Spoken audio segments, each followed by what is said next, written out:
Are you using an adoption attorney, an adoption agency, or a consultant to match your adoption and really believe that that's the best route for you because these people know how to do this and really will walk you through the process step by step?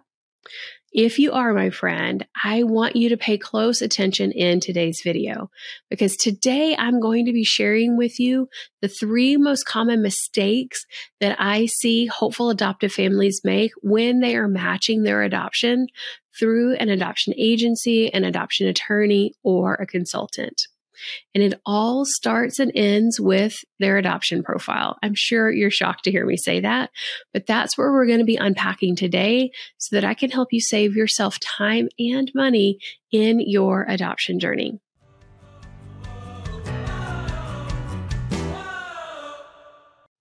If we haven't met yet, my name is Amanda, and I'm an adoption profile expert. I help hopeful adoptive families create, edit, and share their adoption profiles so they can match with expectant families faster. If you haven't yet subscribed to the YouTube channel, please do so.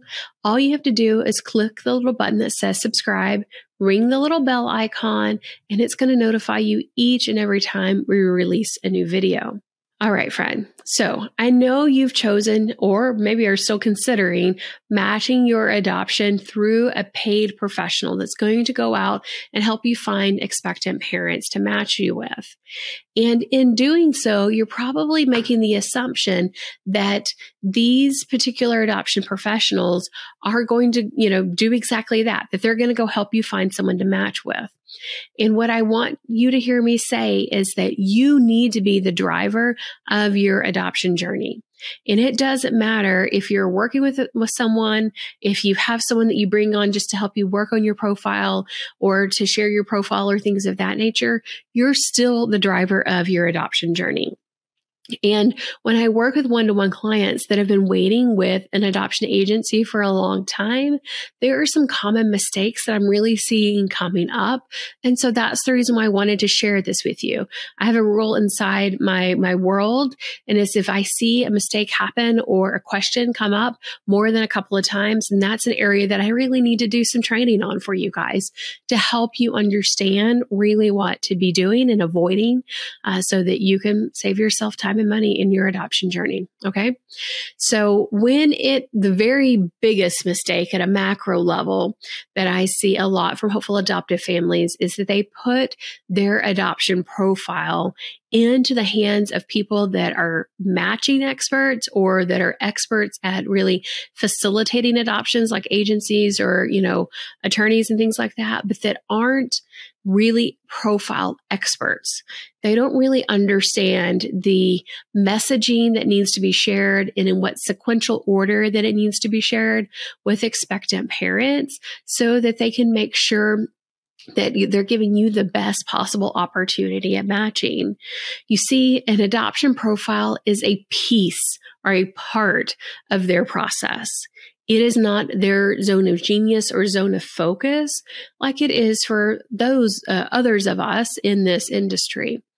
And so it's really important that you are paying special attention to each individual step in the process and really getting the right support that you need during those steps and not just automatically assuming that your adoption agency or attorney or consultant is really best equipped to help you with that. I'll give you an example from my own adoption journey. So when I very first started out, I didn't know anything about adoption, right? I didn't know where to start, what to do. And so I thought, I'll just follow the process that my agency gives me. And part of that process was answering a list of questions and giving some pictures, and they were going to create my profile.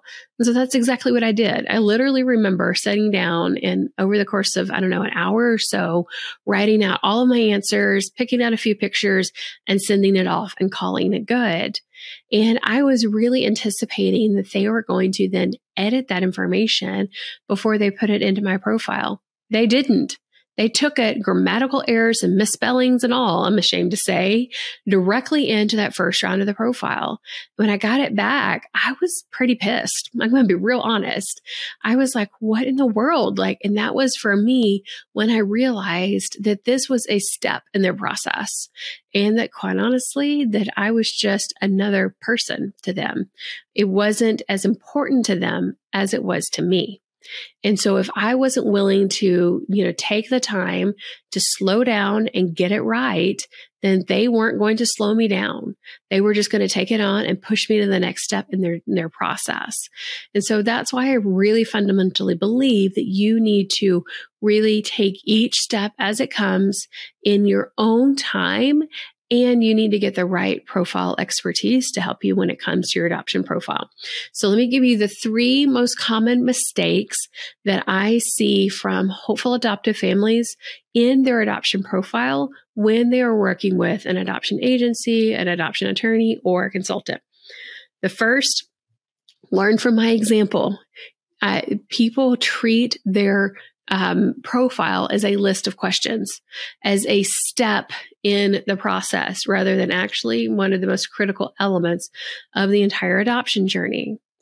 So if you are just simply answering a list of questions and providing that back to your agency and not thinking about what I referred to in the last episode, which was like this clear container strategy, then you're really doing yourself a disservice.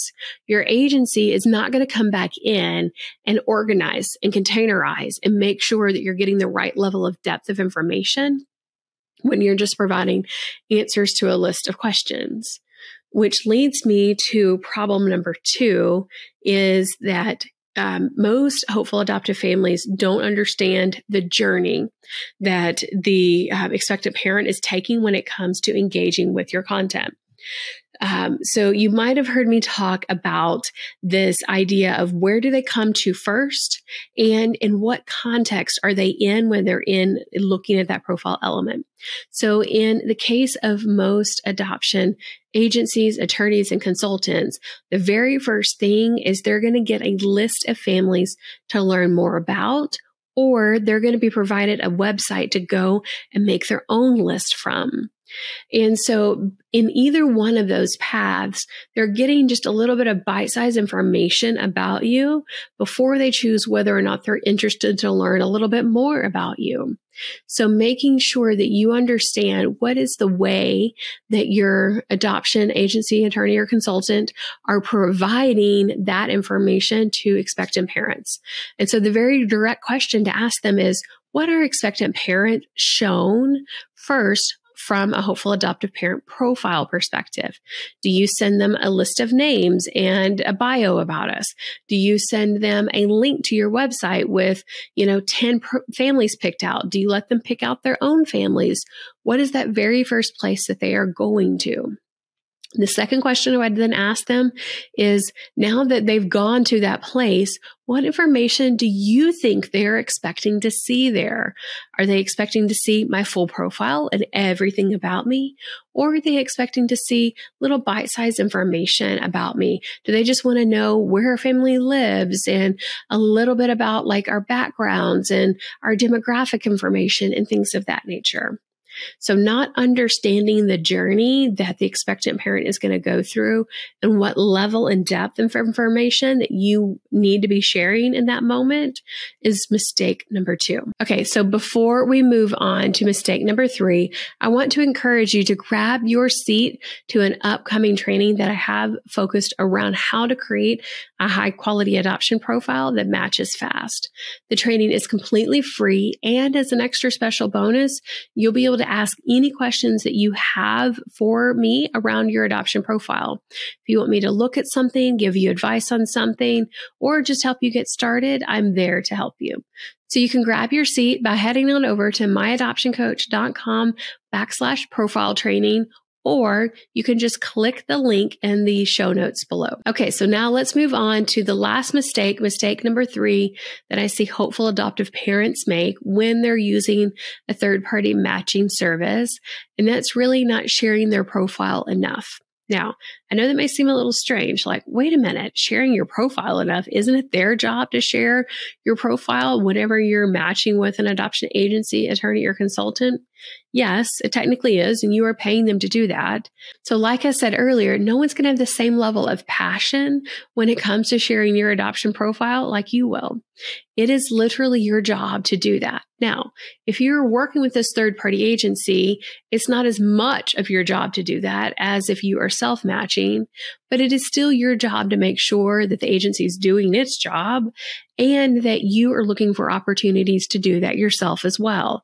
Are there other physical ways that you could be networking in your local community? I always tell my clients to look for their voting with their time and their money. And is that a place that you could share about your adoption and help get the word out? If you are also matching with, an agency attorney or consultant, I highly recommend that you also self-match as well and use your agency attorney or consultant as your vetting partner of those opportunities. Go match on social media or try to self-match on social media, but then list your contact information as your agency. And that is a great way to share your profile. Now, you want to make sure with your agency that they're not going to share other hopeful adoptive families when you do that. But it is a great way to make sure that you're in the driver's seat in the amount of exposure your profile is getting so that you're doing everything you can to match your adoption. Okay, so there you have it, the 3 mistakes that hopeful adoptive parents typically make when it comes to matching with an adoption attorney, agency, or consultant. And I know that you've likely chosen that route for a reason, and I totally respect and understand that, my friend. But my job and my passion is to help you in your adoption journey. So I want to share the most common mistakes so that you can avoid them. All right, my friend? I really do hope that you grab your seat to that free training coming up, because we're going to be diving into these mistakes a little bit deeper. And I know you're going to walk away with a real actionable plan to avoid them yourself. Okay. If you have any questions, remember, I'm always just a message away, and I will see you at that free training here soon, friend. See you soon.